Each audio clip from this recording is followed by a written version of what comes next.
Hello students, welcome to our video lecture classes. In previous class we have already discussed about atmospheric pressure, the factor affecting evaporation में एक factor हमने देखा था, atmospheric pressure, radiation देखा था, temperature देखा था, विंड वेलोसिटी देखा था, एटमॉस्फेरिक प्रेशर देखा था। ठीक है, अब हमारा नेक्स्ट जो है वो फिजिकल फैक्टर हम लोग देखते हैं। ठीक है, फिजिकल फैक्टर में पहले क्या था?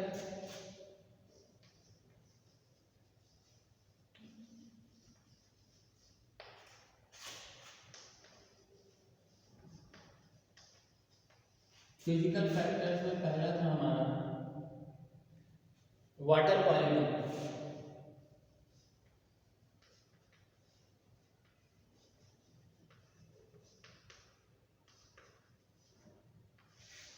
किस तरह से वाटर क्वालिटी अफेक्ट डालेगी इवेपोरेशन को, ये हम आज समझते हैं। ठीक है, the vapour pressure of pure water under given conditions is solely dependent on temperature.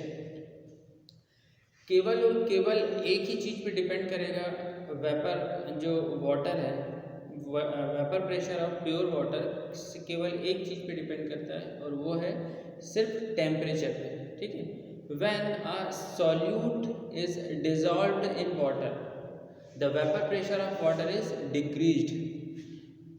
अगर प्योर वाटर है तो उसका वेपर प्रेशर क्या होगा? एक सर्टेन वैल्यू होगी, एक कांस्टेंट वैल्यू होगी। यदि हम ये जो वाटर है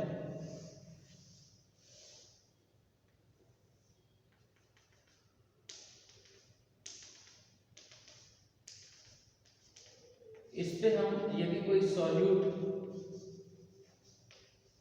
ऐड कर दें, यदि हम इस पे क्या कर दें, कोई सॉल्यूट इसमें घोल दें, तो क्या होगा?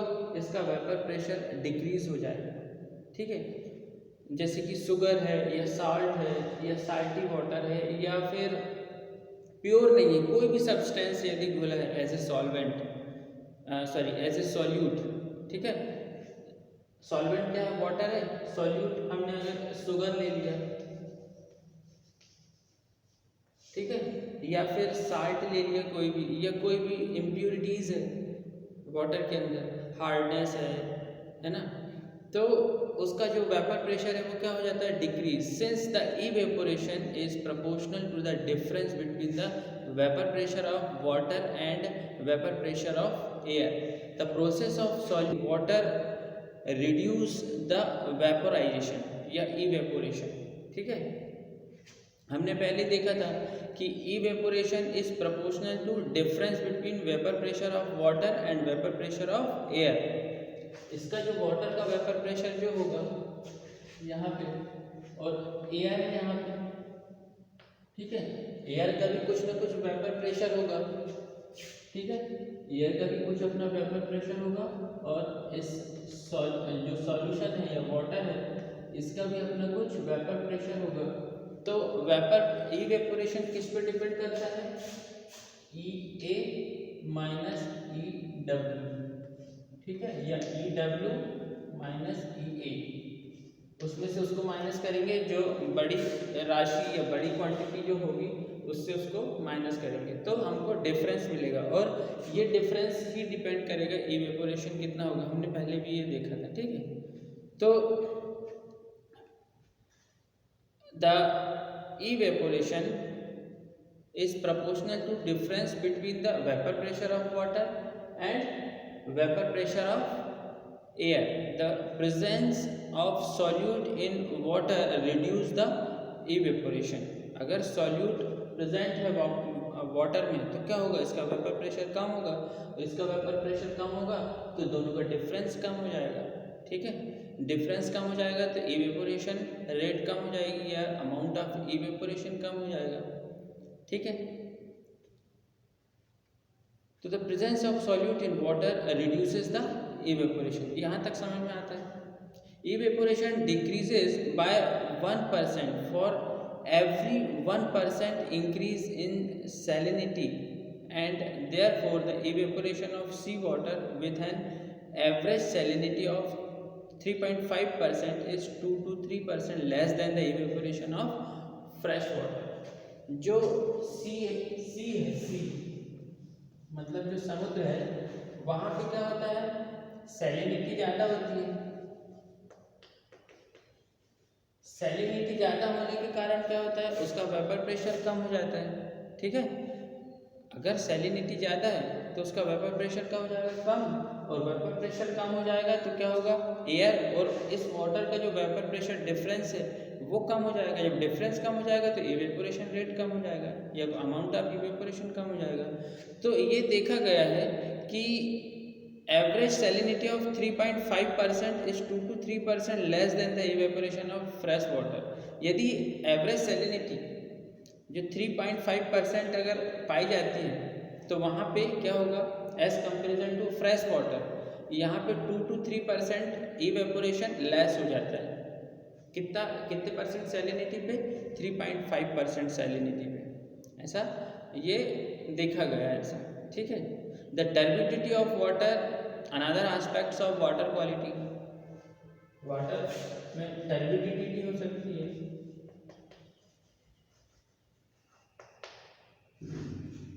ना turbidity.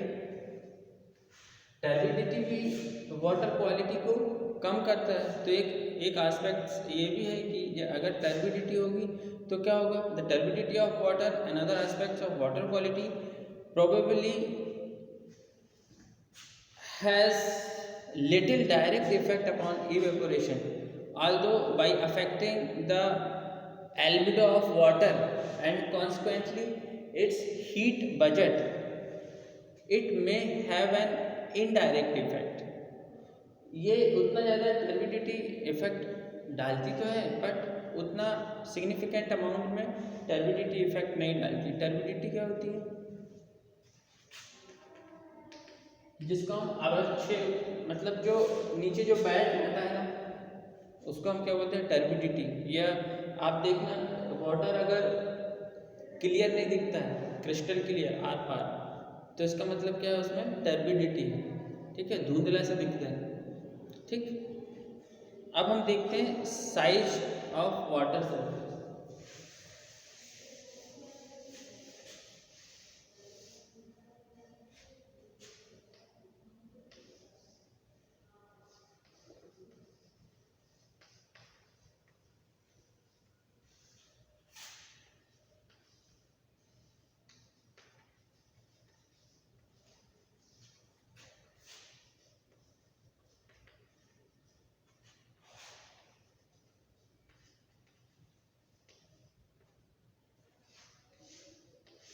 Size of water surface.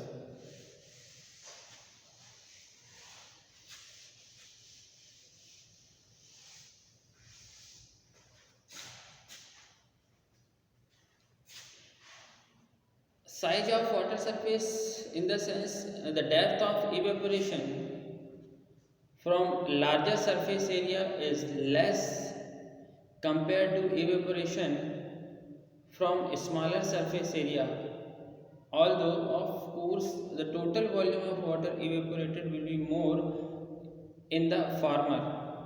ठीक है, मतलब जो डेप्थ है, depth of evaporation from larger water surface area, जैसे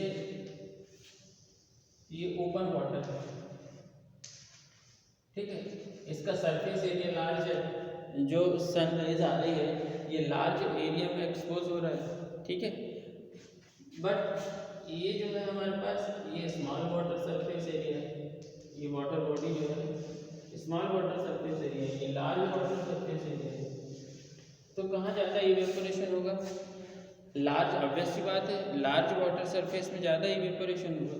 the depth of evaporation from larger surface area is less compare to evaporation from smaller surface area, although of course the total volume of water evaporated will be more in the former।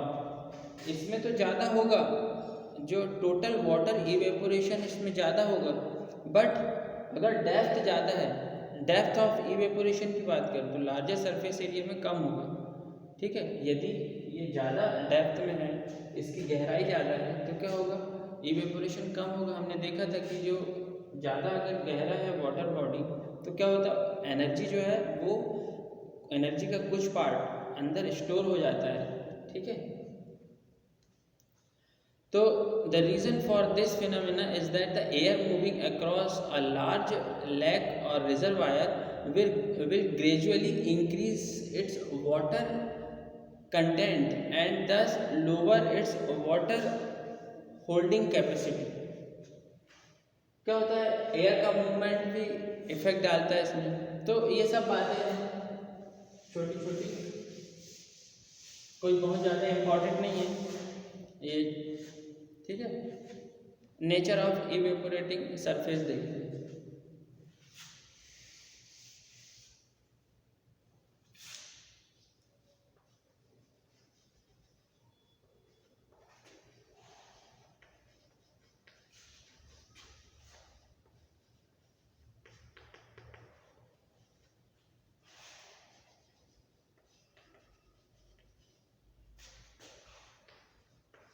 मैं आपको notes दे दूंगा, उससे पढ़ लेना, ठीक है।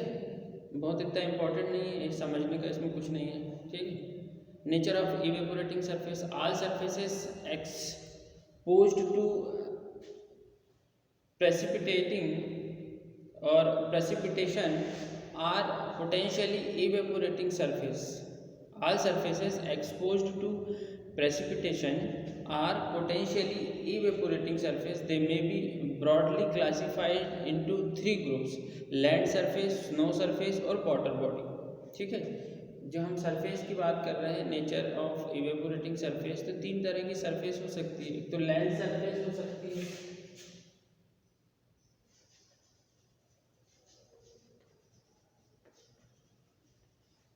दूसरा snow की सरफेस हो सकती है, और तीसरा क्या हो सकती है, वाटर की सरफेस हो सकती है, ठीक। ये तीन तरह की सरफेस, नेचर ऑफ सरफेस की बात करें तो तीन तरह से हम इसको क्लासिफाई कर सकते हैं। एक तो लैंड सरफेस, स्नो सरफेस और water body. Land surface, snow surface और वाटर बॉडी।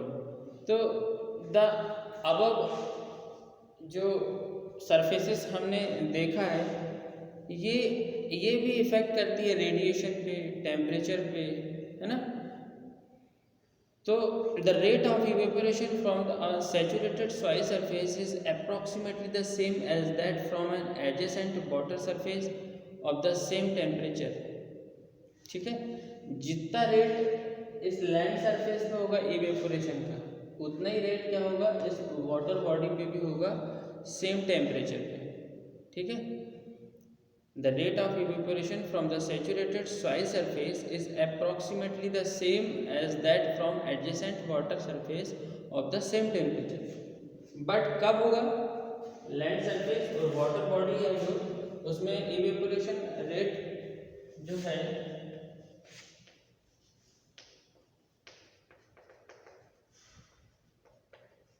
या इवेपोरेशन अमाउंट सेम कब होगा, जबकि सॉइल सरफेस जो है, जो लैंड सरफेस है, ये फुल्ली सैचुरेटेड होगी। फुल्ली कैसी होगी, सैचुरेटेड।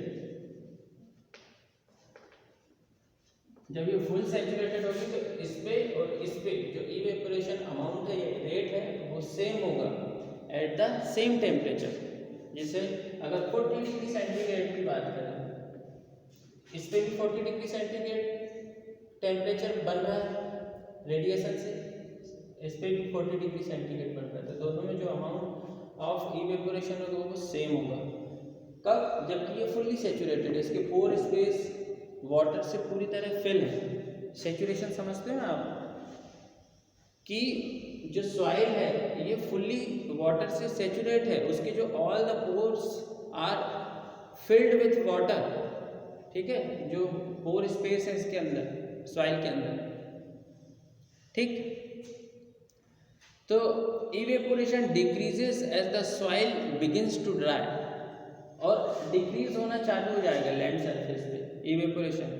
कैसे कैसे डिक्रीज होना चालू हो जाएगा, जैसे जैसे यहाँ पे जो सॉइल सूखने लग जाएगी, जैसे जैसे ड्राई होने लग जाएगी सॉइल, मॉइस्चर कंटेंट धीरे धीरे कम होने लग जाएगा, जैसे जैसे इससे इवेपोरेशन होते रहेगा वैसे वैसे ये ड्राई होने लग जाएगी लैंड सरफेस, और धीरे धीरे क्या हो जाएगा, इसका इवेपोरेशन अमाउंट है या इवेपोरेशन रेट है वो कम होने लग जाएगा।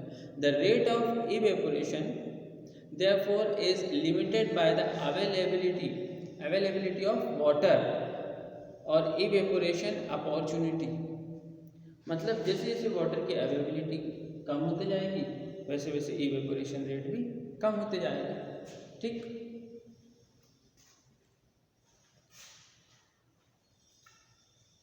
तो the rate of evaporation from a soil surface is further dependent upon the presence of और absence of vegetal cover. Land surface की बात कर रहे हैं तो लैंड सरफेस में वेजिटल कवर भी होंगे, झाड़ झंकार झाड़ियाँ, कुछ पेड़ पौधे है ना, घास, ये सब उग गए होंगे, तो उसके कारण भी इवेपोरेशन रेट डिपेंड करता है। कैसे?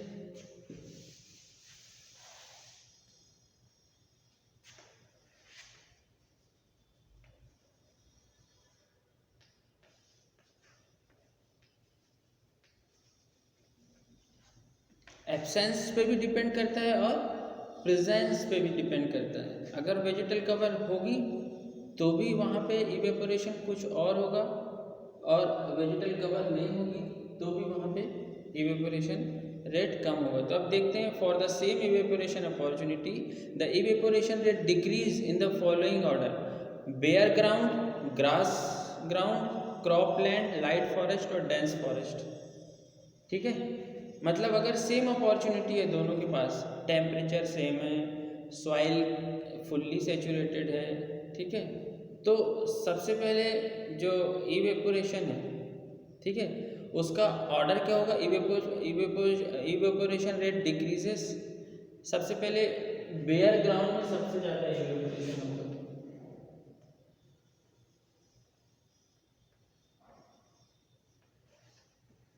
बेयर लैंड समझते हैं, मतलब जहाँ पे कोई वेजिटेशन नहीं। For the same evaporation opportunity the evaporation rate decreases in the following order: bare ground, grass ground, crop land, light forest. इसके बाद फिर सबसे ज़्यादा इसमें होगा, फिर ग्रास में होगा, ग्रास ग्राउंड में, ठीक, सबसे ज़्यादा इवेपोरेशन बेयर ग्राउंड, उसके बाद ग्रास ग्राउंड, उसके बाद क्रॉप लैंड,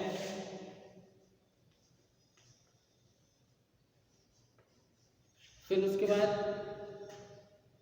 लाइट फॉरेस्ट,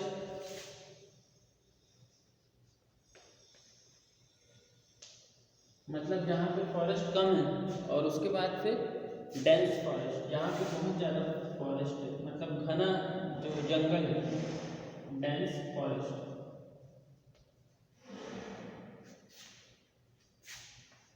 ठीक, सबसे ज़्यादा इवेपोरेशन यहाँ होगा। यदि इन सभी के पास सेम अपॉर्चुनिटी है इवेपोरेशन की, तो सबसे ज़्यादा किस में होगा, बेयर ग्रास में।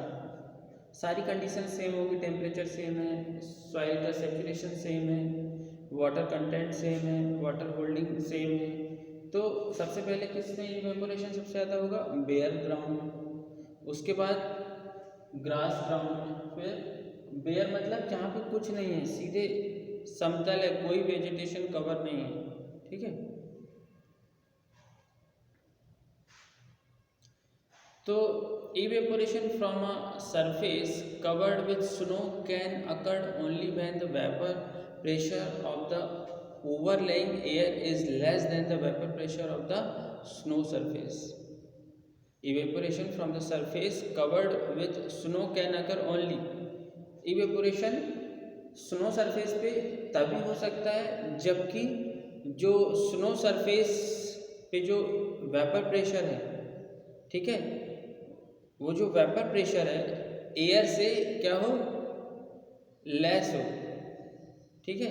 The vapour pressure of overlaying air is less, sorry, vapour pressure जो स्नो सरफेस के ऊपर वाली जो लेयर है,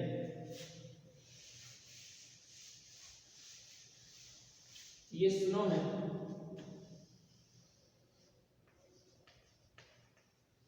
तो ये एयर।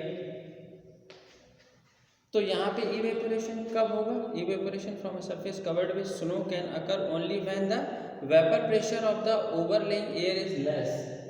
इसका वेपर प्रेशर जो है इसका कम हो स्नो की अपेक्षा। Vapour pressure of snow, vapour pressure of snow ज़्यादा हो और इसका कम हो तभी यहाँ से इवेपोरेशन होगा। वैसे भी हमने देखा था अगर एटमॉस्फेरिक प्रेशर ज़्यादा है तो क्या होता है, वेपर प्रेशर कम हो जाता है। सॉरी, एटमॉस्फेरिक प्रेशर ज़्यादा है तो इवेपोरेशन कम हो जाता है। देखा था ना हमने, वेपर प्रेशर कम था तो इसका जो इवेपोरेशन रेट है वो कम हो जाएगा। अगर वेपर प्रेशर ज़्यादा है, सॉरी वेपर प्रेशर ज़्यादा है तो इवेपोरेशन कम हो जाएगा।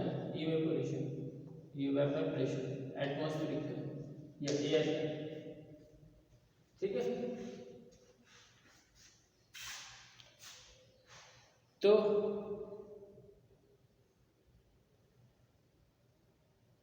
जो स्नो सरफेस है उस पर इवेपोरेशन कब होगा? जब एयर का जो वेपर प्रेशर है वो कम होगा तो स्नो सरफेस से वेपर अपने आप इवेपोरेट होगी ये वाटर के फॉर्म में, ठीक है। वेपर प्रेशर ऑफ स्नो ज़्यादा होगा तब, ठीक।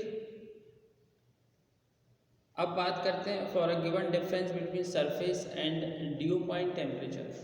ड्यू पॉइंट टेम्परेचर मतलब, ड्यू मतलब क्या होता है, जो ओस बनती है ना, ड्यू पॉइंट टेम्परेचर मतलब वो टेम्परेचर जहाँ पे जो एटमॉस्फेयर में जो वाटर वेपर है वो क्या हो जाए, कंडेंस होने लग जाए किसी भी सरफेस पे या वेजिटल कवर पे, उसको हम ड्यू पॉइंट टेम्परेचर बोलते हैं।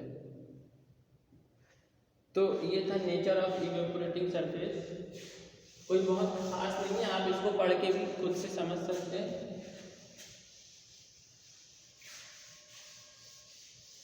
अब हम इसके बाद देखेंगे एस्टिमेशन ऑफ इवेपोरेशन। इवेपोरेशन तो हो रहा है, अभी इवेपोरेशन को हमको मेजर भी करना है कि कितना इवेपोरेशन हुआ है।